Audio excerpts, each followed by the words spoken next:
그날 집안이 이상했다. 조용했다.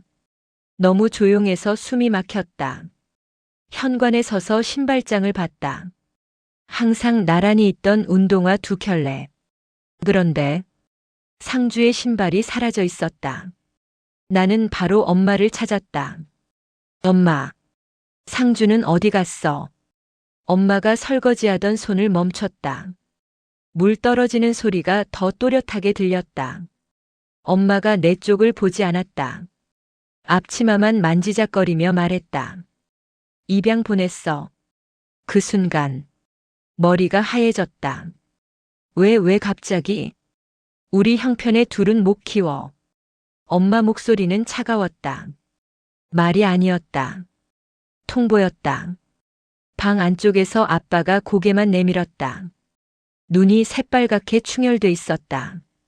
민주야. 어쩔 수 없었다. 그 말, 그 한마디가 벽처럼 서 있었다. 나는 동생이 울면서 매달리는 모습을 상상했다. 누나 가지 마. 그 작은 목소리가 자꾸 귓가에 울렸다. 그날 밤, 나는 상주의 이불을 끌어안고 울었다. 애들 비누 냄새, 운동장에서 뛰던 흙 냄새, 그 냄새가 이불에 남아 있었다. 미안해. 내가 더 잘했어야 하는데. 혼잣말이 자꾸 새어나왔다. 며칠 지나지 않아 동네 사람들 말이 들렸다. 동생은 좋은 집 갔을 거야. 부자 집에 갔으니 걱정 마라. 그 말들이 가슴을 찔렀다. 나는 남고, 상주는 좋은 곳에 갔다는 말. 왜 나는 남겨진 쪽이었을까? 나는 점점 말이 없어졌다. 집에서도 조용했고, 학교에서도 조용했다.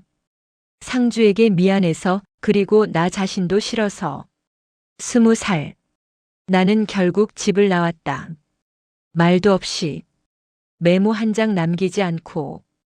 공장 기숙사. 반지하. 일만 하면서 살았다. 밤이 되면 상주 목소리가 들리는 것 같았다. 누나.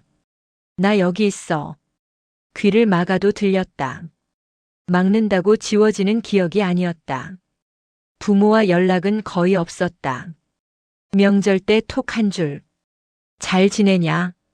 그게 전부였다. 나는 그냥 그렇게 살아갔다. 살아가는 척 했다. 그러던 어느 날 휴대폰이 울렸다. 아버지. 이름만 떠도 가슴이 굳었다. 첫 번째 전화는 안 받았다. 두 번째도 안 받았다. 세 번째도 무시했다. 그런데 네 번째. 손이 저절로 통화 버튼을 눌렀다. 왜요? 숨소리가 거칠게 섞였다. 민주야, 엄마다. 많이 안 좋다. 나도 요즘 자꾸 쓰러진다. 말이 끊기고 다시 이어졌다. 요양병원에 있다. 한 번만 와다오. 나는 대답을 못했다. 입술이 굳었다. 심장만 천천히 내려앉았다. 잠시 후 문자 하나가 왔다. 5층. 502호. 나는 화면을 오래 바라보았다. 오래. 아주 오래. 그리고 혼잣말처럼 말했다. 이제 와서 가족이라고. 하지만 이상하게도 새벽 첫 차 시간을 검색하고 있었다. 버스 창밖. 어둠이 지나갔다. 전봇대가 스쳐 지나갔다. 그리고 어린 상주의 얼굴도 함께 스쳐갔다.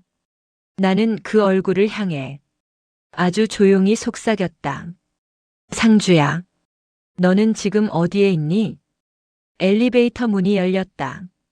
병원 특유의 소독약 냄새가 코를 찔렀다. 나는 5층 표시등을 한 번 더 확인했다. 손끝이 떨렸다. 복도는 조용했다. 늦은 오후의 햇빛이 창문을 통해 바닥에 길게 퍼져 있었다. 휠체어, 침대, 산소통. 이곳에서 사는 사람들의 무게가 공기처럼 쌓여 있었다. 502호. 나는 혼잣말처럼 입술을 움직였다. 문 앞에 섰다. 손잡이가 갑자기 차갑게 느껴졌다. 숨을 한 번 깊게 들이쉬고 문을 밀었다. 엄마가 가장 먼저 보였다. 바짝 마른 팔, 엉켜있는 머리카락, 산소줄이 가느다랗게 흔들렸다. 아빠는 반대쪽 침대에서 천천히 고개를 들었다. 눈동자가 붉게 젖어 있었다. 민주야. 아빠가 먼저 말을 꺼냈다. 나는 문가에서 움직이지 않았다. 오랜만이야. 그 말이 입에서 나오는데 오래 걸렸다. 엄마가 천천히 고개를 돌렸다.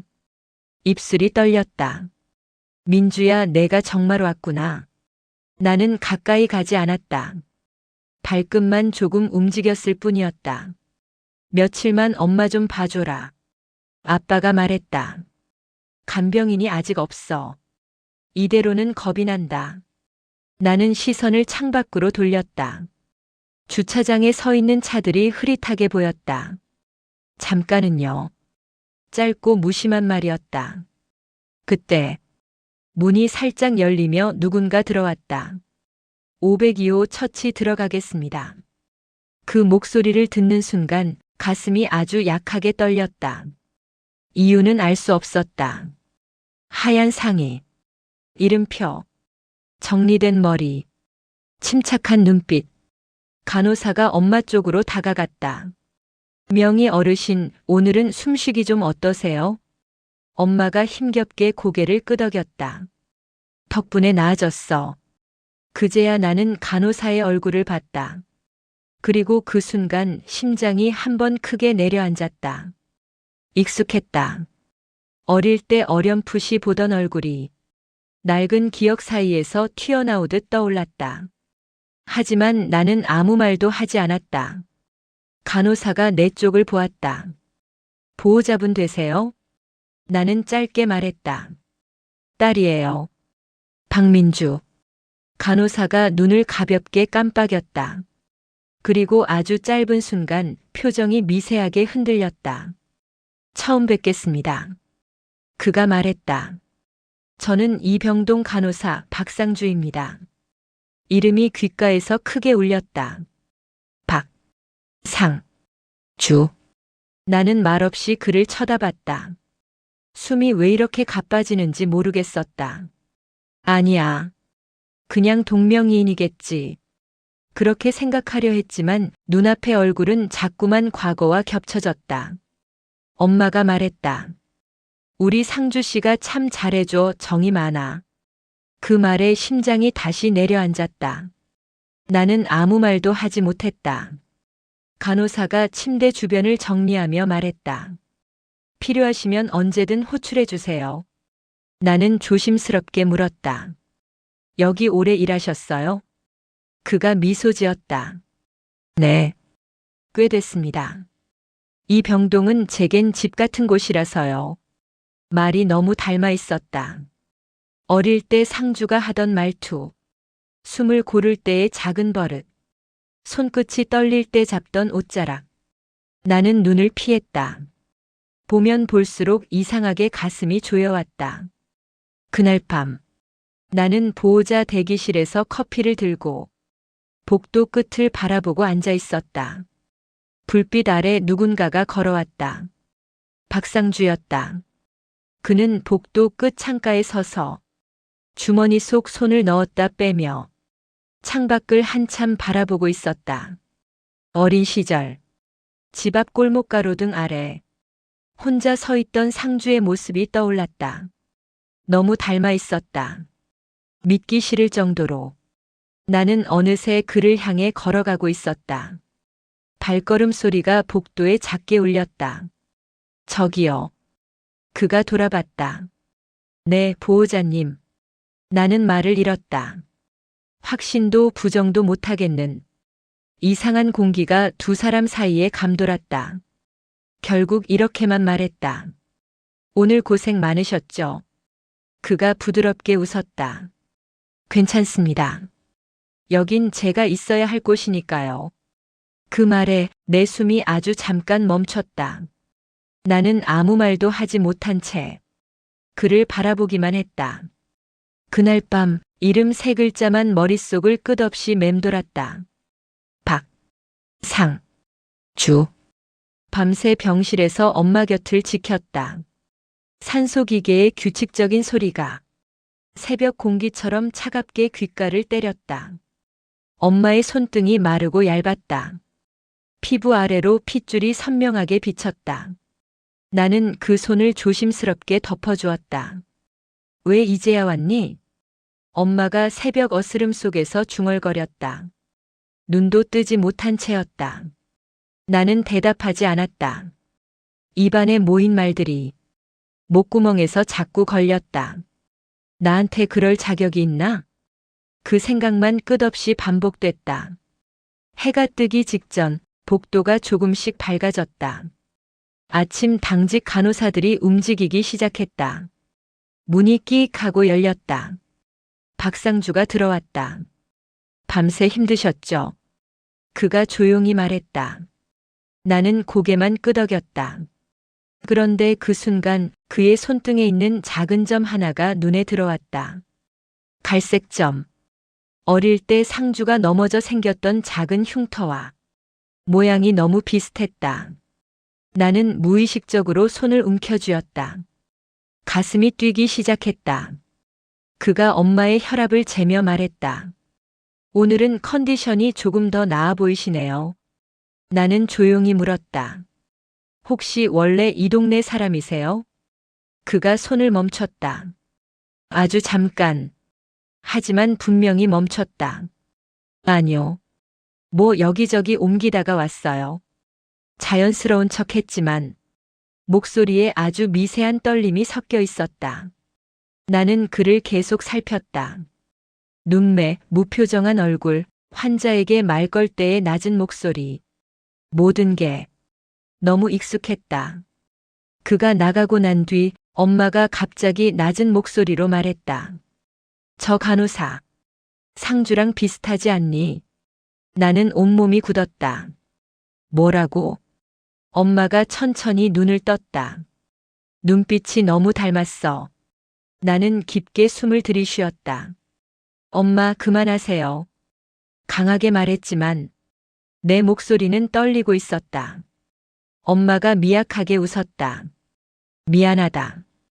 근데 그냥 그렇다.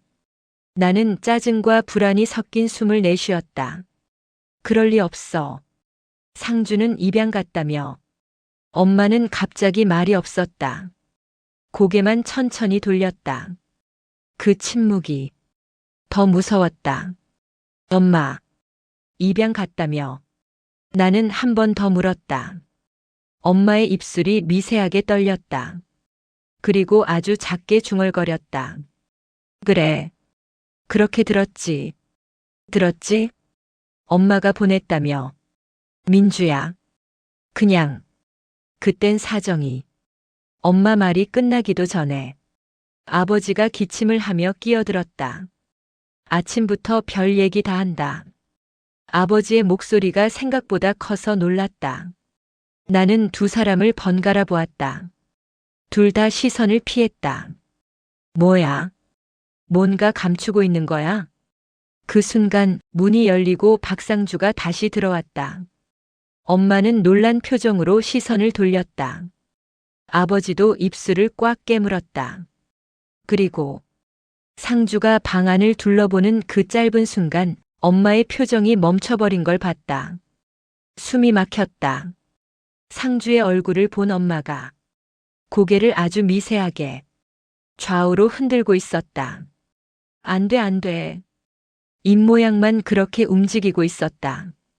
나는 자리에서 벌떡 일어났다. 엄마, 왜 그래요? 엄마는 상주를 보지 않으려는 것처럼 손으로 얼굴을 가렸다. 상주는 아무것도 모르는 얼굴로 말했다. 어르신, 어디 불편하세요? 엄마는 대답하지 못했다. 입술만 떨리고 있었다. 나는 상주의 얼굴을 똑바로 바라봤다. 그의 표정은 평온했지만 그 눈 속 깊은 곳에 있는 미세한 흔들림이 보였다. 너, 대체 누구야?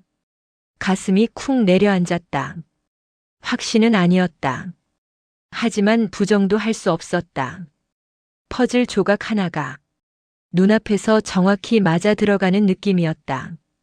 아침 회진이 끝나자 병실은 잠시 조용해졌다. 나는 침대 끝에 앉아 엄마를 바라보고 있었다. 엄마의 눈동자는 흔들렸다. 밤새 잠을 못 잔 사람처럼 초점이 흐렸다. 엄마. 나는 낮게 불렀다. 엄마는 눈을 감았다. 대답을 피하는 모양이었다. 아침에 왜 상주 씨 보자마자 그런 표정 지은 거예요? 엄마의 손이 이불 위에서 작게 떨렸다. 입술이 건조하게 말라 있었다. 그냥 놀라서 그랬다. 엄마는 짧게 말했다. 시선을 끝까지 피했다. 나는 고개를 저었다. 놀란 얼굴이 아니었어요.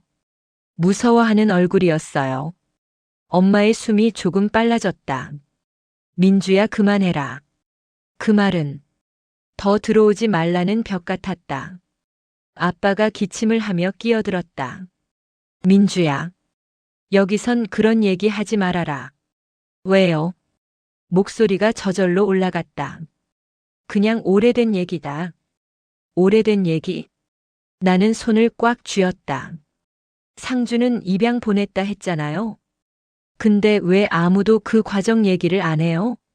엄마가 갑자기 몸을 일으키려다 고통스러운 얼굴로 멈춰섰다. 그만. 짧고 날카로운 비명처럼 터졌다. 나는 그대로 굳었다. 그때 문이 열렸다. 박상주가 들어왔다. 정확히 타이밍이 너무 절묘했다. 엄마는 상주를 보자마자 다시 이불을 움켜쥐었다. 손등 힘줄이 도드라지게 긴장했다. 나는 그 모습을 놓치지 않았다. 어르신, 어디 아프세요? 상주의 목소리는 평소처럼 차분했다. 하지만 나는 느꼈다. 그도 뭔가를 감추듯 조심스러웠다. 아빠가 얼른 말했다. 아, 그냥 놀라서 그런 거야.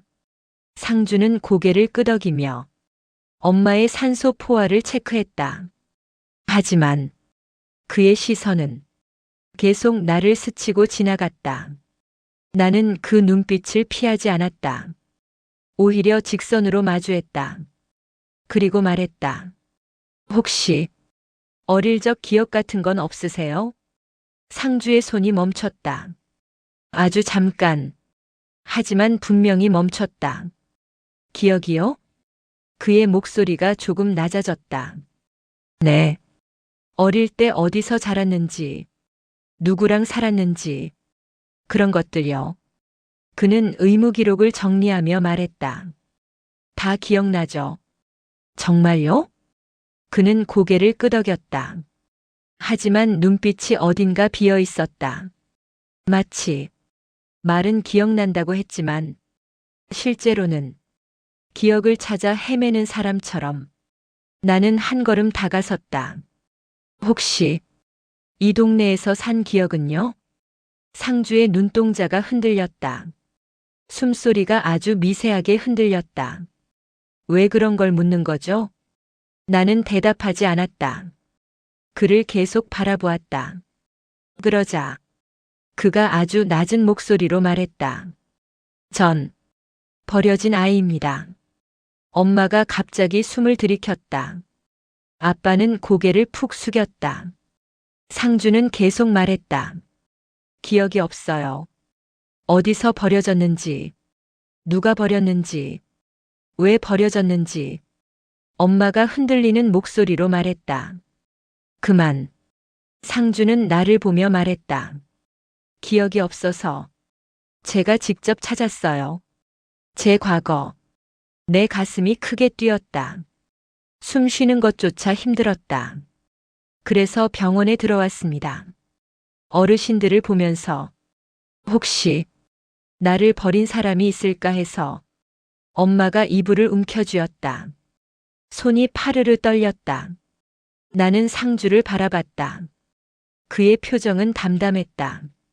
하지만 그 담담함 아래 한 겹의 분노가 숨어 있는 것 같았다. 찾고 있던 거야. 자기 부모를. 퍼즐 조각이 또 하나 맞춰졌다. 그 순간 엄마가 외쳤다. 그만. 상주는 말이 끊겼다. 숨을 헐떡이며 손을 떨었다. 아빠가 엄마를 붙잡았다. 여보, 진정해. 상주는 엄마에게 다가갔다. 하지만 엄마는 손으로 얼굴을 가리며 그를 보지 않으려 했다. 나는 엄마의 그 반응을 보는 순간 확신에 가까운 무언가가 가슴 속에서 찌르듯 올라왔다. 엄마는 상주를 안다. 그리고 그 진실을 평생 감춰왔다. 그날 오후 병실은 이상하리만큼 조용했다. 아침보다 더 밝은 빛이 창문으로 들어왔지만 공기는 더 무거웠다. 나는 침대 옆 의자에 앉아 있었다. 엄마는 눈을 감은 채 숨을 고르듯 천천히 들이쉬고 내쉬었다. 아빠는 팔짱을 끼고 창밖만 보고 있었다. 말이 없었다. 하지만 그 침묵 안에 뭔가 곧 터질 것 같은 긴장감이 들어있었다. 문 쪽에서 발걸음이 들렸다. 박상주였다. 그는 문 앞에서 잠시 멈춘 뒤 조용히 들어왔다. 어르신 상태 체크하러 왔습니다. 목소리는 평소와 다를 바 없었다. 하지만 나는 들렸다. 그 안에 깔린 아주 작은 떨림. 엄마는 상주가 다가오자 몸을 굽히며 얼굴을 가렸다. 그 모습이 더 이상 그냥 놀람이 아니었다. 분명한 두려움이었다. 나는 참지 못하고 말했다. 엄마, 이제 말해야 돼. 아빠가 돌아봤다. 민주야, 지금이야. 내 목소리가 단단하게 갈라졌다. 상주 씨를 왜 그렇게 피하는 거예요? 엄마는 손바닥을 떨며 입을 막았다. 그 떨림이 방 전체를 울리는 것 같았다. 박상주가 조심스럽게 말했다. 저 때문에 불편하시면 나가겠습니다. 나는 그를 멈춰 세웠다. 아니요. 여기 있어요. 오늘은 끝까지 들어야 해요. 상주는 나를 바라봤다. 그의 눈 속엔 기대와 두려움이 같이 섞여 있었다. 나는 엄마에게 다가가 조심스레 이불을 잡고 말했다. 엄마, 상주, 혹시 말이 끝나기 전에 엄마가 울음을 터뜨리듯 말했다. 그래, 맞다. 병실 공기가 찢어지는 듯 했다. 엄마는 손으로 얼굴을 감싸며 흔들렸다. 그 애야. 그 애가 상주다. 나는 숨을 들이켰다. 아빠가 고개를 푹 떨궜다. 박상주는 멈춰 선 채 그 말을 그대로 맞았다. 제가 맞습니까? 엄마는 울먹이며 말했다. 우리가 널 버린 게 아니야. 박상주는 천천히 고개를 들었다. 그럼 왜? 엄마는 숨을 들이키며 말했다. 너를 데려가려는 사람이 있었어. 어디론가 끌고 가려던 사람이. 아빠가 이어받았다. 그래서 보호시설에 맡긴 거다. 그게 가장 안전한 길이었다. 그럼 왜 말 안 했어요? 내 목소리가 떨렸다. 왜 내게는 입양 보냈다고 했어? 엄마가 울먹이며 말했다. 너까지 위험해질까봐. 너까지 데려가려 하던 사람이 있었다. 박상주는 낮게 물었다. 그리고요? 아빠가 양손을 모으며 말했다. 우리는 너를 찾으려 했어. 하지만 브로커들이 서류를 조작했어. 브로커. 엄마가 두려워했던 그 단어가 처음으로 입 밖으로 나왔다. 입양이 아니었다. 아빠의 목소리가 무력하게 갈라졌다. 그냥 숨긴 거다. 지키려고. 박상주는 잠시 말을 잃었다. 입술이 눈에 띄게 떨렸다. 그럼 왜 아무도 나를 찾지 않았습니까? 엄마가 고개를 저었다. 찾았어. 수십 번, 수백 번. 하지만 흔적이 다 지워졌어. 박상주가 고개를 숙였다. 숨을 들이쉬고 또 들이쉬었다. 감정을 억누르려는 듯 했다. 나는 그를 바라봤다. 눈동자 깊은 곳에서 평생 쌓인 상처가 흔들리고 있었다. 그가 낮게 말했다. 왜 버려졌는지 오늘 처음 들었습니다. 엄마는 손을 뻗었다. 상주에게 닿지 못한 손. 미안하다. 미안하다. 정말 미안하다. 상주는 그 손을 바라보다가 천천히 말을 꺼냈다. 저는 버려진 줄로만 알고 살았습니다. 그 말이 병실 천장에 천천히 닿았다. 부서지는 소리처럼 들렸다. 나는 조용히 말했다. 상주 씨. 그는 고개를 들었다. 눈가가 아주 조금 젖어 있었다. 저도 누나가 있었습니다. 내 가슴이 울컥 쪼여들었다. 엄마가 흐느끼듯 말했다. 그래, 너희 둘 떼놓기 싫었어. 정말로. 상주는 조용히 고개를 끄덕였다. 저도 떼놓기 싫었습니다. 그 말 한마디에 엄마가 울음을 터뜨렸다. 아빠는 두 손으로 얼굴을 가렸다. 나는 아무 말도 하지 못했다.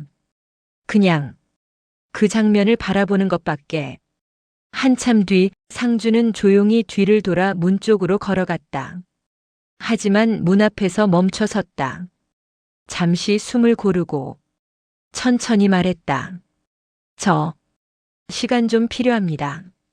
그 말은 누구를 탓하지 않는, 하지만 누구도 용서하지 않은 묵직한 선언 같았다. 문이 닫혔다. 나는 숨을 길게 내쉬었다. 그리고 속삭였다. 상주야, 돌아와 줘. 며칠이 지나고 병실의 공기는 한결 잔잔해졌다. 햇살이 창문 아래로 길게 드리워진 오후. 나는 어머니의 손등을 천천히 닦아주고 있었다. 아버지는 헤드폰을 끼고 라디오를 들으며 가끔씩 눈을 찡그리거나 고개를 끄덕였다. 평소와 다르지 않은 풍경.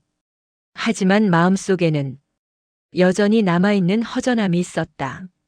민주야. 어머니가 힘겹게 눈을 떴다. 응, 엄마. 나는 물수건을 내려놓고 가까이 앉았다. 상주 오니? 어머니의 목소리는 작았지만 절박함이 배어 있었다. 나는 조용히 대답했다. 아직요. 하지만 올 거예요. 아버지가 천천히 고개를 들었다. 민주야. 우리가 너무 많은 걸 숨겼다. 나는 말없이 아버지를 바라봤다. 상주를 지키려다. 너한테 상처를 줬다. 아버지의 목소리가 흔들렸다. 그게 평생 걸린다. 나는 그 말을 듣고 오랜 시간 묵혀있던 결이 풀리는 느낌이 들었다. 완전히 용서는 아니었지만 그래도 어딘가 조금은 밝아졌다. 그때 문 쪽에서 발걸음 소리가 들렸다. 나는 몸을 돌렸다. 박상주였다. 하얀 상의를 반쯤 걷어 올리고 손에는 차트를 들고 있었다. 예전처럼 침착했던 얼굴과 달리 오늘은 조금 망설이는 기색이 보였다. 어머니가 급하게 몸을 일으켰다. 손이 허공을 더듬었다. 상주야. 상주는 그 소리를 듣고 잠시 그 자리에서 멈췄다. 그리고 천천히 걸어왔다. 어머니, 오늘 좀 어떠세요? 그 말 한마디에 어머니의 눈에 눈물이 고였다. 아버지도 고개를 숙였다. 숨이 길게 흔들렸다. 나는 두 사람을 바라보며 마음속으로 생각했다. 드디어 시작되는구나.